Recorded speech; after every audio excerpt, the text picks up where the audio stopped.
They called it Ward D, not because it was the fourth ward, but because what happened there wasn't supposed to be named.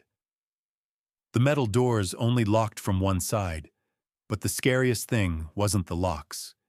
It was the eyes of the person holding the key. In an internal report, never made public, there were 30 names not of prisoners, but of men in uniforms. All men, all of whom laughed before doing it. And in most of the extracted audio recordings, only one sound repeated, "If you tell anyone, who's gonna believe you?" No blood, no screams, just a smile with no truth in it, and deals never put in writing. To understand how they took without stealing, to understand why some female prisoners called themselves the chosen ones. Let me take you back to the day she stopped resisting, not because she gave in, but because she knew it wouldn't matter. You don't get pregnant from permission. That was written in pencil on the back of a crumpled ID photo, the only thing left when Hannah Bishop was transferred out of cell 14. No one remembers exactly when she was moved. No medical records. No one saw her sign anything. But they remember the way her eyes were empty as she walked down the hallway. Hannah used to be a sports coach. She talked fast, loved to argue, and once got solitary for 2 weeks, just for calling a guard a thief of freedom. But in her 3rd year at North Park Prison, she started staying silent, not out of fear, but because she knew what would happen if she spoke up. Every night, Hannah was called to the hallway for routine checks. At first it was monthly, then weekly, then no reason was given. She never came back before curfew, but no one questioned it. Only once did Lisa, her cellmate, notice a faint scratch on her left wrist, not bruised, not red, but the only mark that hadn't yet faded. 3 days later, Hannah was gone. Lisa was moved to another cell, and cell 14, where sarcastic laughter once echoed at night, became a place people avoided entering. The thing is, Hannah wasn't the only one who disappeared like that. She was just the only one who left that note behind. And it's not in the prison's records. On the day the system tried to scan the airless zone again, all the measuring devices broke their signals. No one resisted. No one blocked. It was just that when the device's hand touched our skin, it couldn't read emotions because emotions no longer fit within the charts. They lived in the way we placed our hands on each other's, not to exchange data, but so no one would have to grow up in silence. An engineer later withdrew, wrote a quiet report, never sent. These children don't need to be taught resistance. They were born from memory, so every touch of theirs is a way of recalling those who once dared to keep what wasn't meant to be kept. We live without needing to be recorded. We don't demand the right to have a father. We don't demand the system's apology. We only hold each other's hands and place them on each other's shoulders, exactly where we were once touched. No one calls. No one asks. Only one thing is clear: you're still alive, meaning someone once held you back with a tenderness the system didn't approve. We were born in a system that measures everything: blood pressure, pulse, oxygen levels, number of touches, dopamine levels. And sometimes, precisely because it can be measured, people forget that things outside the charts can also save a person from despair. There are touches that leave no wounds, no irritation, no recorded sensory pulse, just a touch, to keep someone from completely dissolving after a night of being abandoned. There are memories that cannot be cross-checked, with no one to confirm them, no names, no cameras. But they are real because they are the only things still holding the shape of a human, when everything else is just reflex. We once lived in an era where people believed no data means it's not real. And because they believed that they erased those who dared to keep what wasn't allowed to be kept erased, by labeling them deviant, erased by arguing they were illogical, erased by not storing anything that made them feel too human. But today, if you're still reading this, if you can still feel a hand someone once placed on your shoulder, not for possession, not for data, but only because they saw you needed to be held back, then believe you don't need the system to confirm you're real. You only need to dare to keep what no one else dares to keep, even if it's kept with your own blood or with a silence that never agrees. We are the descendants of those not permitted to remember, but who chose not to forget. And because they dared to keep a touch, we are still here. They called it Ward D, not because it was the fourth ward, but because what happened there was not meant to be named. The metal doors locked only from one side, but the most terrifying thing wasn't the locks. It was the eyes of the person holding the key. In an internal report, never made public, there were 30 names not of prisoners, but of men in uniforms. All men, all of whom laughed before doing it. And in most of the extracted audio recordings, only one phrase echoed. If you tell anyone, who's going to believe you? No blood, no screams. Just a smile devoid of truth and agreements never put into writing. To understand how they took without stealing, to understand why some female prisoners called themselves the chosen ones. Let me take you back to the day she stopped resisting, not because she gave in, but because she knew it wouldn't matter. You don't get pregnant from permission. That was written in pencil on the back of a crumpled ID photo, the only thing left when Hannah Bishop was transferred out of cell 14.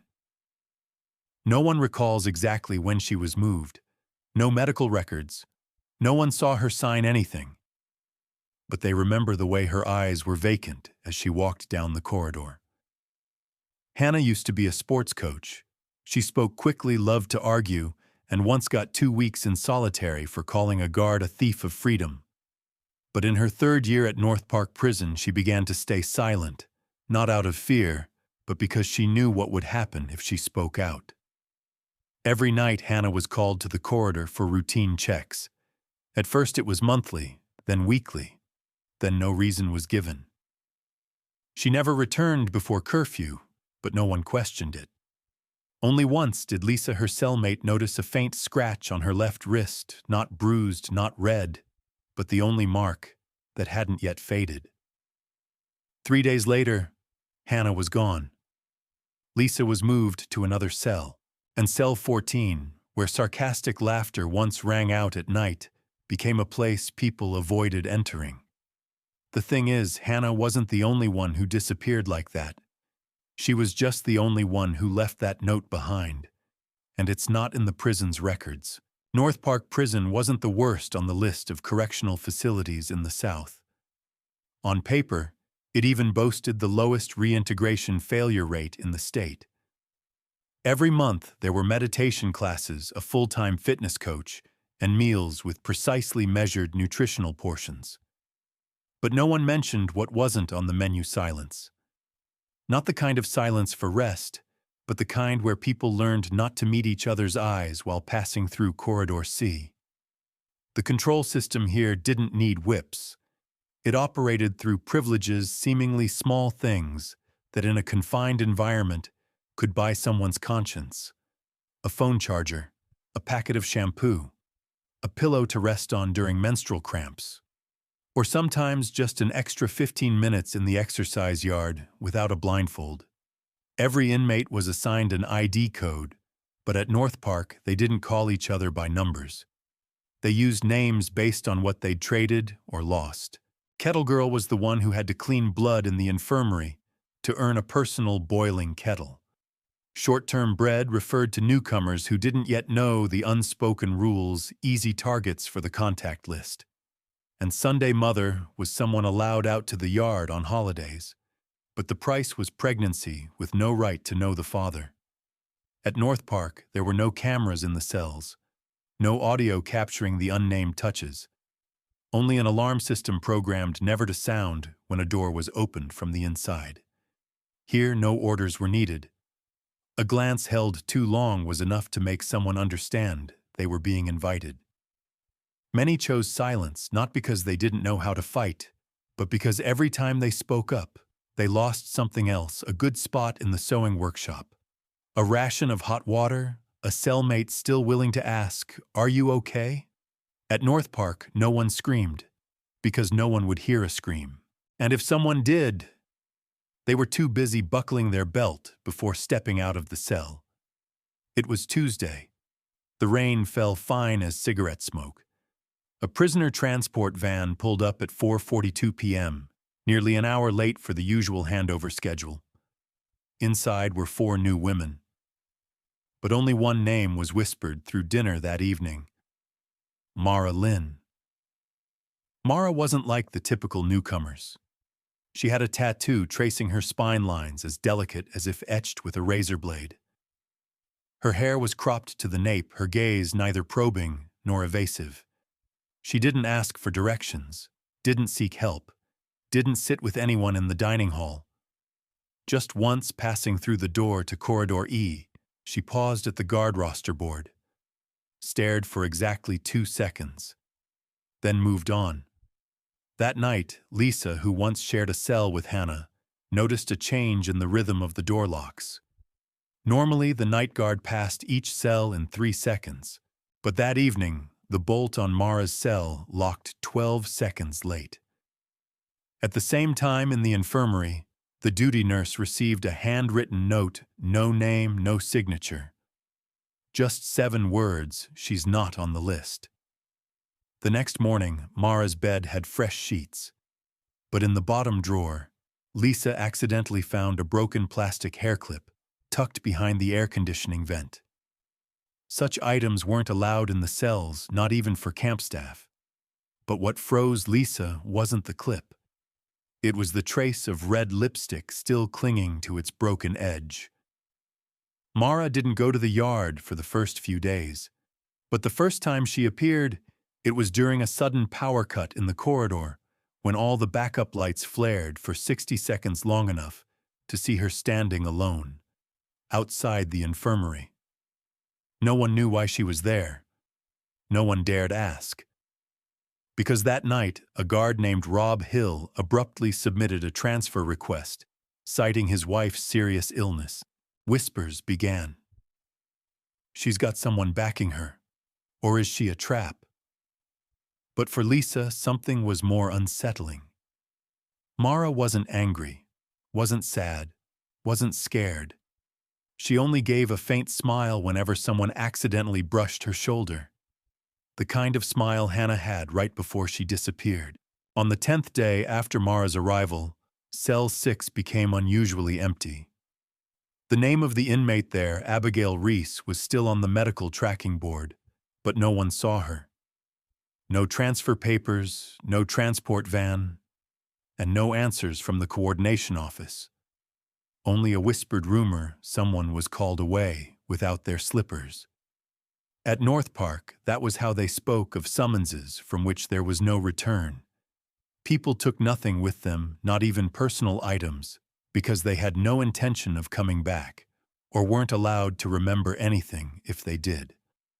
That same evening, Mara appeared in the laundry, a place she'd never been assigned to work. No one saw her get the assignment, but she was there wearing the laundry uniform using the industrial dryer on the 3rd tier, a machine rarely touched as it sat next to the emergency exit locked since 2019. Someone from the previous shift said Mara had been there for over an hour. Not washing, not folding, just sitting by a large canvas bag still unpacked, holding a small notebook, brown leather cover, blank, except for a faint circular mark like an inspection stamp. No one dared ask where the notebook came from. But what made the shift guard Brian Cole adjust the camera system that night was this: the 3rd tier dryer wasn't powered. It had been broken since last year. It didn't spin. It didn't heat. Yet its lid was warm, as if just used, and a folded piece of paper was found inside. I won't ask who touched me. I just want to know, when will those touches have a name? The next morning, Cole took emergency leave, no reason given. For the next 2 days, Mara didn't go to the yard. But her name suddenly appeared on the roster for the gardening area, where an old equipment shed, once a holding cell for psychological evaluations, lay underground. Lisa, the only one still daring to meet Mara's eyes, said Mara had a habit of lightly touching door handles as she passed, as if checking something. And one night, passing the communal bathroom, Lisa heard a faint metallic clink, but when she turned, no one was there. Only a small mirror shard lay on the sink with a line shallowly scratched by something sharp. One day someone will dare to look back at it all and not wash their hands after seeing. Around the fourth week, Lisa was temporarily reassigned to work in the old document storage area, a former library shut down due to budget cuts. The room was in the second basement level, windowless, and according to records, no longer in use. But on her first day stepping inside, Lisa sensed something was off. The room was sealed with a rusty lock, but inside it was unnaturally clean. The files were sorted by color-coded labels, colors introduced only after 2020, though the library had been closed since 2018. She bent down to the last bookshelf and noticed a gap.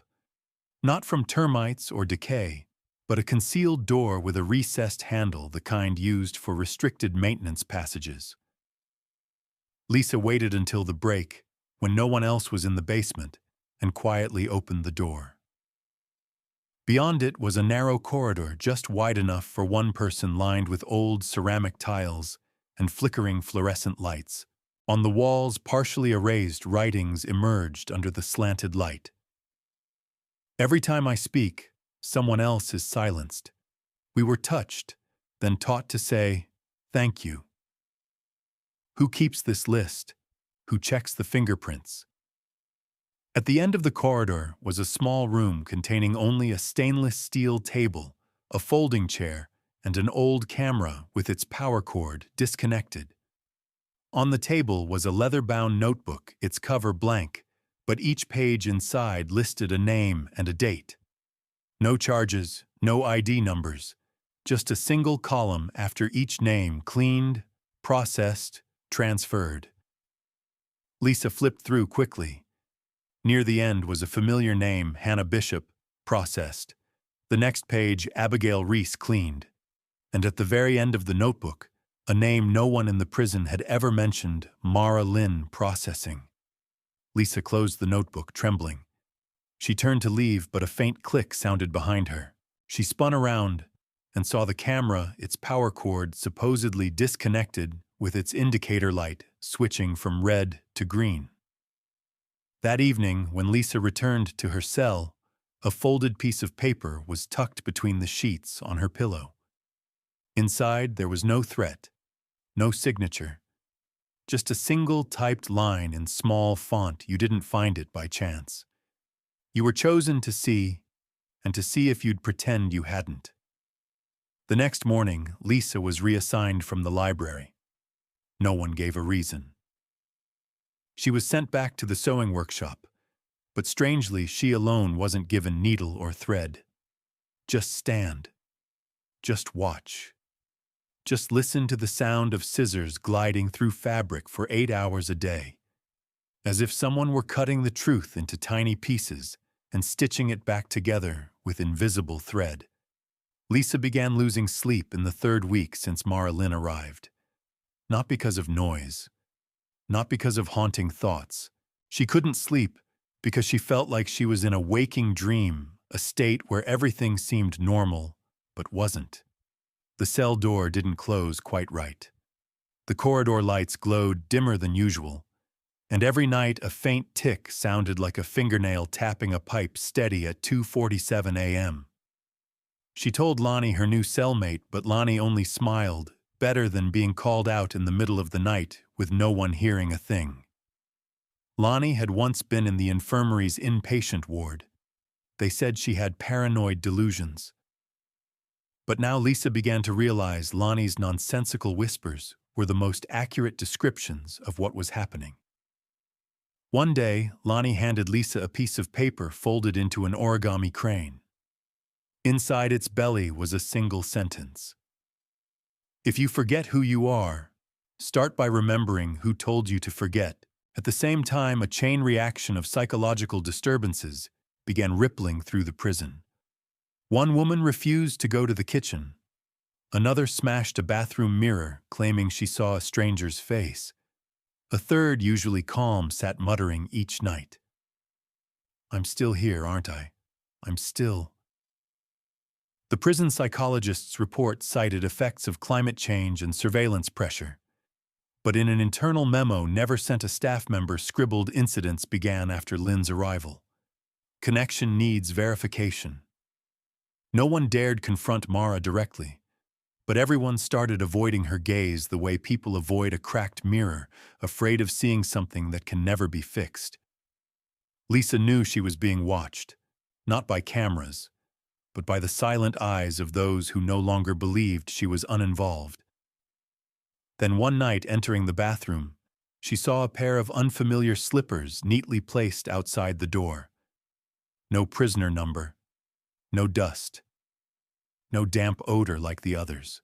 Just a small red pencil mark on the left heel, exactly how Hannah used to mark her belongings. Lisa didn't go in.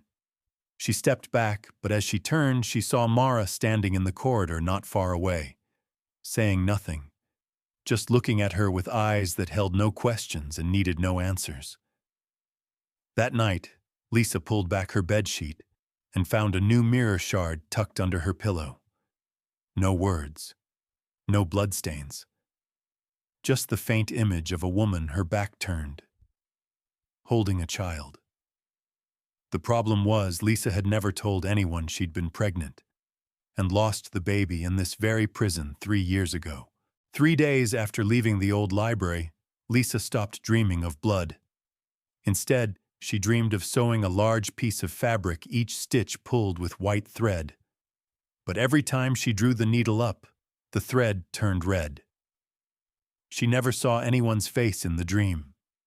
Only a sound. You can choose any color, as long as it's not your voice. That same week, a small event broke the usual rhythm. Mara Lynn was called to the administrative office, a place no inmate entered without a direct summons from the warden. No one knew why. But when she returned, the strange thing was, Mara wasn't alone. Beside her was Brian Cole, the guard who had previously requested emergency leave. Now he was back, no name tag, no record of reinstatement, just walking behind Mara and not smiling. Rumors spread fast like the metallic tang of rusty water. Mara's one of them. She's helping the system weed out those who dare to remember, or worse. She's the final test to see who will crack when pushed to their limit. Lisa knew that staying silent would keep her unnoticed. No name called, no touches, no disappearing. But then one evening at dinner, Lonnie didn't show up. No one said anything. No one asked. Just an untouched food tray neatly placed on the far table. Lisa approached. Under the dry bread, she found a note. "They think you're the one who can replace me, but only if you choose the opposite." That night, Lisa went to the laundry alone. She wasn't assigned there, but those who'd been chosen knew if you wanted to say something without being overheard, this was the only place. In the corner, she found a mini recorder wrapped in plastic tucked under a loose tile. She played it. There was a voice. A woman's, trembling and hoarse. I don't remember their full names, but I remember the smell at the back of their necks. One used mint shampoo. One wore a fake wedding ring, and one whispered in my ear, "You're being chosen because you're not like them. If anyone hears this, please, don't let me be the only one who remembers." Lisa turned it off. She didn't cry. She just sat there, for a long time, as if trying to picture the face behind the voice. But something had changed. She knew. This was no longer about Hannah or Mara or Lonnie. For the first time, Lisa wasn't trying to forget. She was learning to hold on. The next morning, Lisa walked to the assignment office. When the manager asked, "What position do you want to register for?" Lisa replied slowly but firmly, "I want to go back to the old library." The manager said nothing, just wrote a single line in the log, "Voluntary re-entry under observation." Lisa was approved to return to the old library the following Monday, under the condition of assisting with storage supervision. No one explained why she, a prisoner, was granted access to a restricted area. But she didn't ask. For the first time in 3 years, she felt she was no longer just the one being watched, but could look back. She was given an internal system access code, allowing her to check movement logs between prison sections. The overseeing guard, no name, just called Officer M, handed her a list. Check who's been in and out of the medical evaluation area in the last 3 months. Lisa looked. Her own name appeared on the list. Twice at times, she was certain she'd been asleep. From the day she was granted access, she was no longer subjected to body searches when moving between sections. Doors opened before she touched the handles. People in the prison looked at her differently. Not fear, not quite envy, but the kind of look reserved for someone who survived by staying silent and was now beginning to be heard. But power at North Park never came free. One night, Officer Cole handed Lisa a file. Its cover read, "Special Observation Case M.L. Mara Lynn." She was now the one to be monitored, and Lisa, in her new role, had to report on Mara's behavior every 24 hours. From being the one who saw Lisa, had now become the one who recorded. She could access internal cameras, the kind no one knew still worked. She read shift schedules, movement logs, even the routine contact lists, names of inmates called privately by guards with no clear reason. Lisa began to understand this system didn't just control who stayed silent. It created people who knew enough to be afraid, but not enough to leave. One evening, she was told to approach Mara with open-ended questions, another way of saying, test her loyalty. Lisa found Mara in the exercise yard. No one else was there. She sat down, offering a smuggled cigarette. Mara took it, didn't smoke, just looked at her and asked, "Are you the one writing the record, or the one who'll be written into it?" Lisa didn't answer. And in that moment, she realized she no longer knew if she was helping them or being turned into their tool. That night in the basement surveillance footage, Lisa saw herself filmed from behind, exactly as she was reviewing the tapes. She hadn't turned the camera on. It wasn't an automated system. Someone had set it to record the person watching. She unplugged it, but she knew it was too late to go back to being someone who didn't know. In the 6th week since Lisa was granted access, a video clip vanished from the system, no one knew when, and no one took responsibility. It was footage from the medical room in Ward C the night Mara was called in at 11:17 p.m. The camera recorded her entering, but it didn't show who opened the door. Nor did it capture her leaving. Lisa discovered the gap while reviewing the shift handover logs. According to the records, the guard on duty that night was Officer Rick Mooney, but in the hard copy roster, Mooney's name had been crossed out in red ink, replaced by a name no one had ever heard, T. Raines. She reported it to Officer M, the internal coordinator, but all she got was, "I don't see an issue. Focus on your assigned tasks." That night, Mara was taken to solitary confinement, no reason given. The next day, a shock spread. Lonnie, the one who'd left Lisa the warning note, had been transferred. No one saw her leave. No one knew where she was sent. Only a hastily posted notice outside her old cell stated that Lonnie had violated internal cooperation protocols.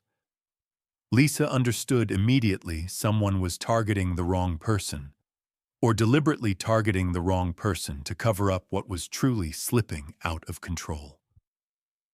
A few days later, Lisa was ordered to write a report about herself. The brief, self-assess your adaptability and loyalty to the system.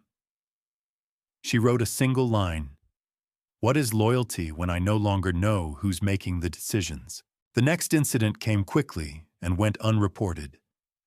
One night, the ground floor lights in Ward E went out completely for 47 minutes. Not a power outage, not maintenance. When the lights came back on, a guard named Phillips was found unconscious in the laundry room, next to a handkerchief embroidered with a circular symbol and a faint slash identical to the mark on the leather notebook Lisa had found. Phillips didn't die. But after that night, he resigned with an internal note, saw what shouldn't be seen. Lisa could no longer access the camera system as before. Part of her permissions had been revoked. Each time she logged in, the screen flashed a message. This account has reached its observation limit. Please disable self-questioning mode. She began to doubt herself. Was she still the one investigating, or just someone led to pre-programmed questions by the system? Lisa tried to write down every event in chronological order. But the more she wrote, the more she realized every time someone disappeared, no one could recall the exact day they were last there. No one could be certain what was real or what was created to replace memory. When trust in data collapsed, control didn't vanish. It just changed form into doubt. And doubt in North Park was a contagious disease. On the morning of the 45th day, while wiping down a table in the old library, Lisa found an A5 sheet of paper tucked inside a file in Section N. The section for records marked Expired Access. The paper had no title, no signature, just a list. It contained 31 names, all male guards who had worked at North Park in the past 3 years. Beside each name were 3 columns: internal contact access time and disciplinary action, if any. Only 3 names were marked disciplined. The rest were annotated vaguely. Position changed, not recorded in reports. Voluntarily withdrawn, no investigation required. No longer part of the system. At the bottom of the list, in smaller, almost erased, italicized text. If you're reading this, the information digestion process has begun. Lisa closed the file, her hands ice cold. She wasn't supposed to see that list, nor was she supposed to know that the 3 disciplined names were no longer alive. One died by suicide, one went missing, and one reportedly died in a nighttime sports yard accident. That afternoon, Lisa was called to the administrative office. Not for questioning, not for a warning, just one person waiting, Officer M. He offered her a cup of ginger tea and asked lightly, as if chatting in a break room, "Where do you think the line is between someone who collects data and someone who creates it?" Lisa didn't answer. Because she understood this wasn't a conversation. It was a reminder that they knew exactly what she'd seen and were waiting to see how she'd handle it. On the table was a mini recorder identical to the one she'd found in the laundry. But this time it wouldn't turn on. No power button, just a note taped underneath. Any attempt to remember will be recorded as resistance. That night, Lisa returned to her cell. A crack had appeared on the wall above her bed, one she was certain wasn't there that morning. When she pressed her ear to it, she heard whispers, unclear who from unclear from where. You still have time. But don't mistake the light at the end of the tunnel for the light from a lens recording you. The next morning, the bed beside hers was empty. No one said anything. Her cellmate's name was scratched off the inmate roster, as if she'd never existed. Lisa understood. The system had begun its counterattack. No blood needed, no violence, just enough to make her doubt her own memory. And that was the final warning, not spoken, but through the silent disappearance of those who dared to hold a thought too long. Lisa didn't scream, didn't send anonymous letters, didn't try to escape. She did one thing: she copied down what the system was trying to blur.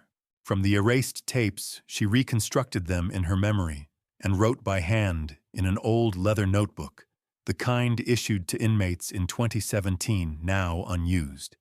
Each note was a repetition. Who was called? At what time? Where their eyes looked when they returned. and when they last smiled. The notebook wasn't hidden in her cell. It was left in the library on the shelf under Correctional Law Section 323.1. The first page had no introduction, just one line. If you're reading this, you still remember. One night she received a strange parcel with no return address. Inside was a printed copy of the exact transcript of the recording Hannah once spoke. One line had been underlined in pencil. I don't remember each person, but I remember the way they smiled before they touched me. Below it, written in fresh blue ink, was a single sentence. This isn't a report. This is evidence, but only if someone's still clear-minded enough to remember what was meant to be forgotten. Lisa didn't know who sent it. She didn't know if it was a trap. But she decided to upload it, the exact same document, into the internal system, disguised under the label Psychological Response Training Sample for New Staff. It would stay there. Those who don't look for it won't find it. Those who do will understand. 2 days later, the system flagged an unusual anomaly. A low-level HR account had accessed an unclassified archive.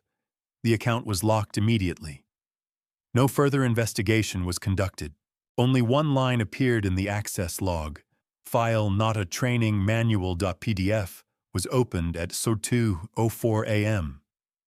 Lisa didn't know who opened it. She only knew that the next morning on the duty board in Zone A, a new line had been handwritten, small and almost hidden. We are not victims. We are the ones who still remember even when they want us to forget. That evening, when Lisa returned to her room, she found a small slip of paper tucked beneath her pillow. Handwriting slanted and uneven, resembling Lonnie's "Someone who records is not a reporter. Someone who records is a witness, and a witness is what the system fears most." She folded the note without a word. Then she began writing the next entry, not to send, not to share, but to leave it on the 30th blank page of that notebook, the one that used to be empty. And there, for the first time, she wrote her real name. On Monday morning, Lisa went to the library as usual, but the lock had been changed.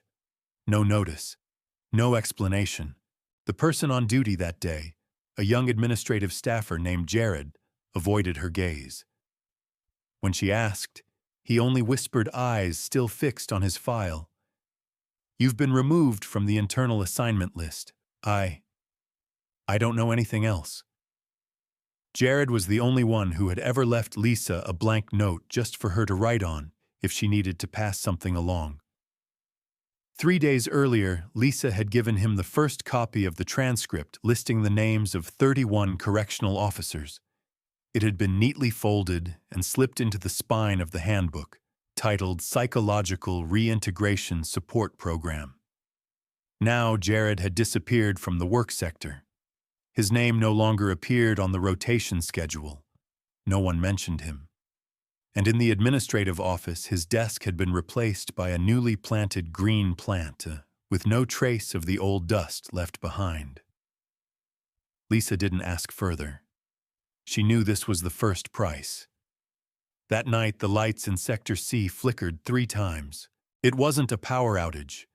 It was an internal code, an unofficial holding order, also known as a soft purge protocol. Lisa's name was called, not harshly, not shouted. A correctional officer simply approached, read her name in a flat, practiced tone, and escorted her away. Not to solitary, but to an unnumbered coordination room tucked beside the old medical supply storage. The room was bare except for a metal chair and a 2-way mirror. She wasn't questioned. She wasn't hit. She was simply made to sit still under cold white light for 4 hours in front of a small wall-mounted speaker that played the same audio loop over and over. Do you still remember that night? If not, we'll help you forget. Do you still remember that night? If not, we'll help you forget. Do you still remember? When she was returned to her room, Lisa found her bed had been replaced. All her personal belongings, pillow books, photographs, even her toothbrush had been switched out. Only one thing remained on her pillow, the old leather notebook. But when she opened it, every single page was blank. No ink, no folds, nothing. Except for the last page, where a single line had been written in handwriting that wasn't hers, offering you the right to begin again from blank. From that day on, Lisa was no longer assigned to any duties. No meetings, no outdoor time, just 12 hours a day in her room staring at the ceiling. A form of non-confinement that slowly stripped away the sense of existence. No one hit her. No one threatened her. There were only messages hidden in her meals in the toilet paper roll, in the faint pencil line beneath her food tray. You're not locked up. You just have no one left to call your name. That was the price. Not for resisting, but for remembering too long, too clearly, and too precisely. In the 8th week, Lisa suddenly regained access to the system. No warning. Her old password no longer worked. The new one was written on a small slip of paper, taped to the back of a book, titled State Correctional Law. When she logged in, she found only one file, memory backup Lisa bin file, size 14.7 MB, created by unknown date, created 2 years ago. When she opened the file, there was no video, no images. Just a stream of characters that resembled a journal, but it wasn't written by Lisa. It documented line by line emotional states, dates, reactions, the subtleties of eye contact, the delay in her responses, even the frequency of her breathing when someone called her name. Every action, every glance, every moment she turned away instead of helping the person beside her had been logged meticulously and from long ago. Somewhere in the middle, there was a set of entries, Lisa 073, Day 92, aware of system inconsistency, no action taken.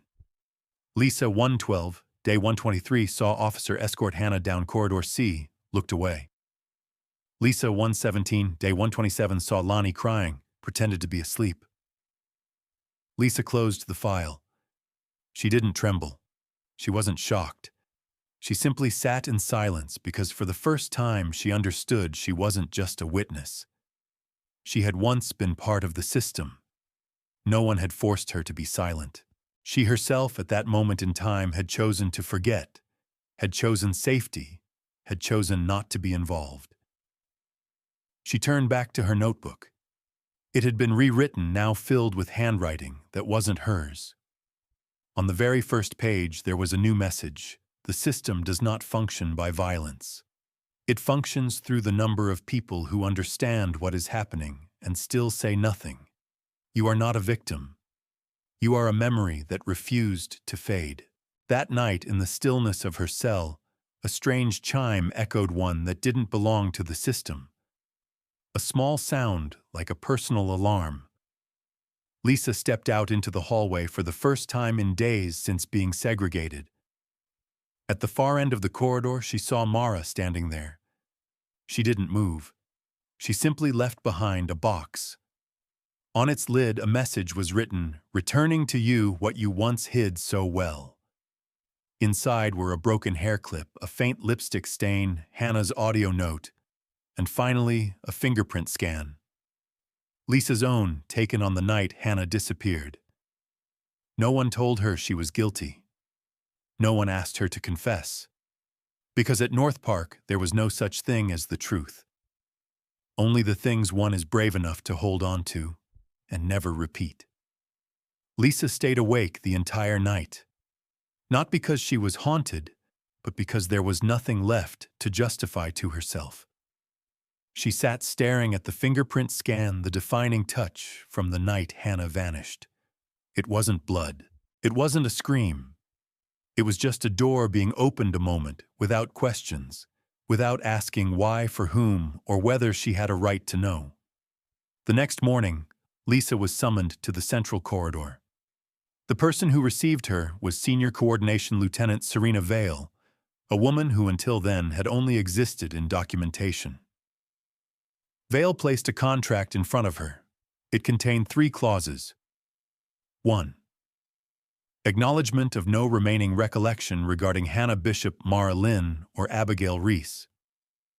2. Voluntary permanent forfeiture of internal system access.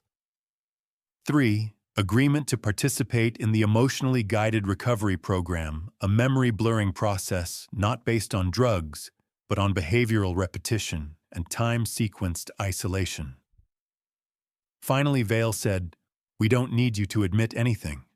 We only need you to choose to stay without dismantling the system." Lisa didn't sign. She didn't tear the paper. She simply looked at the last line where a secondary option had been added, printed in very small type, or retain memory and leave the system. But you will no longer be recognized as a valid identification subject. She asked, "And what does that mean?" Vale smiled. "It means you're still human. But none of us will acknowledge that anymore." At noon, Lisa returned to her room. The door was open. No one else was inside. On the bed were 2 items: a new gray uniform assigned to those who had been processed, and a small mirror slightly cracked at the center. She picked up the mirror. Her face was still there, but her eyes no longer avoided anything. She turned away and did not put on the gray uniform. Instead, she put on her old wrinkled shirt, the one that had been discarded for failing to meet standard synchronization code. She walked out into the corridor, stood at the checkpoint, not waiting to be called, not waiting for permission, and when the red light on the scanner flashed invalid code, she remained where she was, unshaken, unmoved. Choosing a side doesn't always require a weapon. It doesn't need to be shouted. Sometimes it only takes a gaze that refuses to erase what others want forgotten. Lisa had chosen. And from that moment on, she no longer belonged to the system. But the system would forever carry the memory that she had once been inside it and was never fully consumed. 4 weeks after Lisa left the system, an audio recording was sent to the Central State Prison Administration. No sender, no subject line. Just a compressed file, 2.4 MB in size, with a simple note. If you're still able to hear this, remain silent for 17 seconds before turning it off. The recording began with the sound of breathing, soft, as if through glass. I don't tell stories to be believed. I record them so someone else won't have to repeat them. At North Park, there are places without cameras. But I don't need images because I brought sound out of there. Not screams, not pleading, but the sound of wind through the ventilation shaft. After a girl was called away and everyone else chose to stay quiet. A long silence followed. They never made me lie. They only made me wonder, if I stay silent long enough, will I still remember what was once wrong?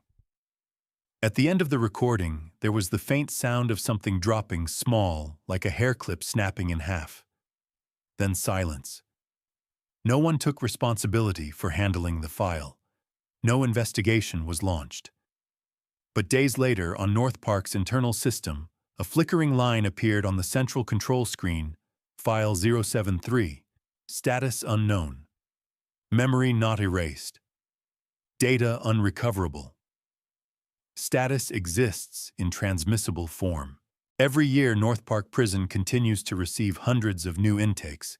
Each person is trained the same way. Don't ask, don't remember, don't hold on. But in some of the old handout notebooks, there's a single line copied in unfamiliar handwriting. She didn't scream, she didn't run, but the silence she carried was louder than any alarm. There are sounds that never make it into official alerts. They aren't loud enough to make anyone flee, not clear enough to be filed as evidence, but they stay like scratches that never heal on the deepest layer of memory. Lisa wasn't the first, and she won't be the last. She was simply the one who chose not to erase what others had learned to forget. And if there's someone somewhere who has ever felt that something happened, but no one could name it, then the final question is no longer who was wrong. It's this: who is still clear-headed enough to remember and not look away? If you've ever stayed silent, ever known, but dared not speak, or ever witnessed a system built on fear and forgetting, leave a single dot in the comments, because sometimes just one person remembering is enough to make the darkness hesitate. They never erased her voice. They just hoped the world would never pause long enough to hear it. Thank you for listening. If you'd like to support and encourage me, please hit the subscribe button and leave your thoughts in the comments below. I'm really looking forward to hearing from you.